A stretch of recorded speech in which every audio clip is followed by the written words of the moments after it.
pre-launch training at NASA's Johnson Space Center for the crew of the shuttle Columbia before they embark on mission STS-93, deep into the outer reaches of the unknown. And also this week we return to mission STS-102 and the shuttle Discovery, now docked to the International Space Station as her crew deploy almost 5 tons of vital equipment, and we witness the first ever changeover of resident crews on the orbiting station.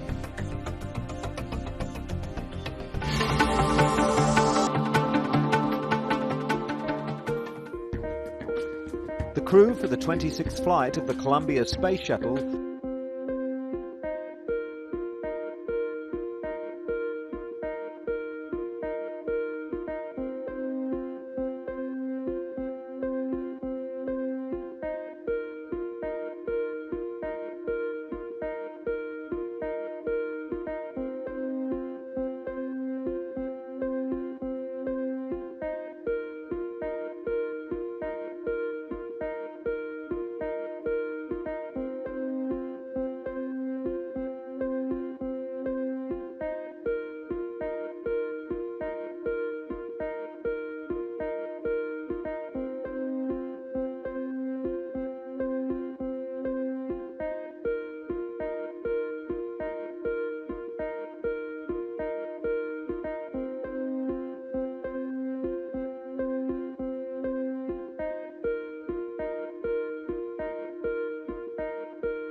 This is the Space Shuttle Discovery, blasting into space in pursuit of the International Space Station.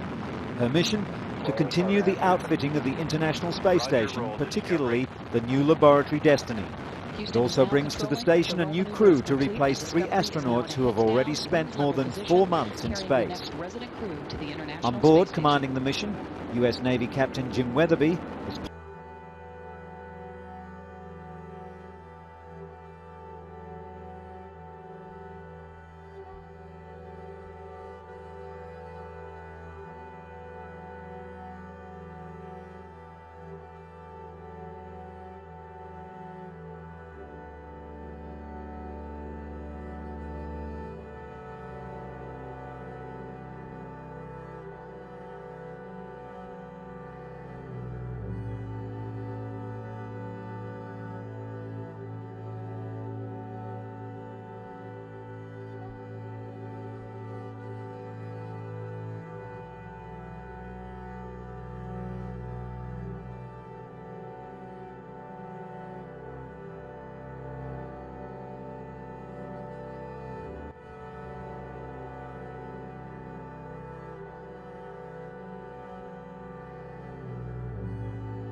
Among those racks was the first major piece of station science equipment called the Human Research Facility, which would study the effect of weightlessness on the human body.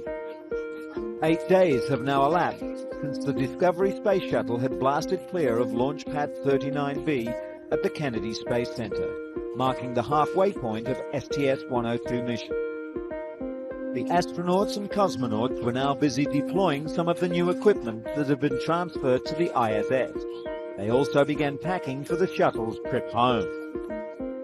With the deliverable cargo now moved out of the multi-purpose logistics module, shuttle pilot Jim Kelly, along with Andy Thomas and Paul Richards, started off in Leonardo, stowing the return cargo consisting of trash, unneeded equipment, and personal items belonging to the returning station crew members. At the same time, Bill Shepard, Yuri Gudzenko, and Sergei Krikalev, who'd spent more than 130 days in space as the Expedition 1 crew, spent more time with the Expedition 2 crew members, discussing station conditions and familiarizing them with the processes that had been established. In the Destiny laboratory, Jim Voss and Susan Helms began setting up and checking out the workplaces from where they will command the station's Canadian-built robotic arm. Working with their station commander, Yuri Usachov, the crew members set up equipment that was delivered in 2 racks that had been carried into space inside the MTLM. The robotic arm itself was due to be delivered on the next assembly mission, scheduled to take place in a month's time. The first task of the robot arm, once it is operational, will be to unearth the huge airlock from the payload bay of the shuttle, Atlantis, and install it on the International Space Station.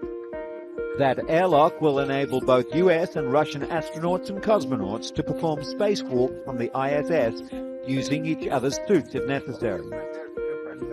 And whilst work continued on behind them, Discovery Commander Jim Weatherby and pilot Jim Kelly took time out to represent the ISS crews at a Space-to-Earth press conference.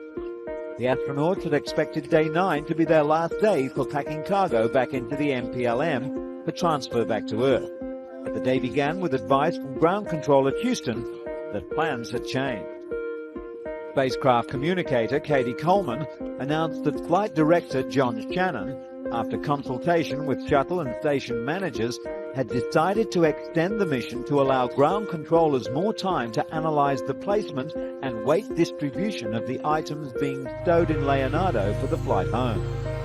The crew on board the ISS welcomed the news, stating that whilst technically ready to return home, they could well utilize the extra time by going into further detail while introducing the new crew to the station operation. Jim Weatherby then completed a second round of shuttle jet firings to boost the altitude of the station, which suffers a natural decay in its orbit through the upper reaches of the Earth's atmosphere. It's expected that a further reboost effort will be required before Discovery completes this mission. The Expedition 1 crew, Shepard, Gudzenko and Krikalev, now turn their attention to exercise in order to prepare their bodies for their return to gravity after 4.5 months in space. Meanwhile, the Expedition 2 crew prepared Leonardo, the so-called moving van in space, for demating from the station's Unity node and then rebirthing back in Discovery's payload bay. And Jim Weatherby completed the third round of shuttle jet firings that boosted the altitude of the orbiting complex, leaving the ISS orbiting some 7 miles higher than it was when the shuttle arrived more than a week ago. Day 11 saw Weatherby and Kelly on board Discovery carry out some troubleshooting. 2 of 4 primary computers were turned on quickly at the request of Mission Control as part of a general power-up to increase the heat generated by shuttle electronics.